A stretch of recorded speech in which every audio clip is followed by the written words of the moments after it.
Buonasera e ben ritrovati con l'informazione flash di New Sicilia, i principali titoli del pomeriggio. Il Tribunale di Catania ha deciso di non convalidare il trattenimento di 3 migranti del centro di Pozzallo. Il giudice ha definito il recente decreto del governo illegittimo in più parti. Il Viminale annuncia il ricorso. L'attore Richard Gere non deporrà a Palermo il prossimo 6 ottobre al processo Open Arms che vede imputato Matteo Salvini.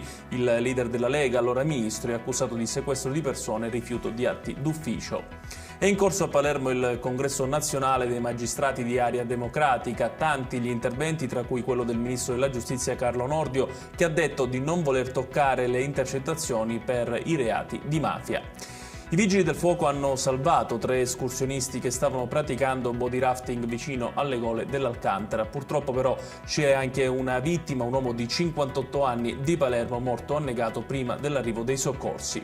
Chiudiamo con il meteo. Domani si entra nel mese di ottobre, ma il clima in Sicilia sarà ancora caldo, con temperature ben oltre la media stagionale. I cieli saranno poco nuvolosi su tutto il territorio regionale. Ed è tutto per questa edizione. Tutti i dettagli su queste notizie li trovate sul nostro sito www.newsicilia.it. Grazie per averci seguito e arrivederci.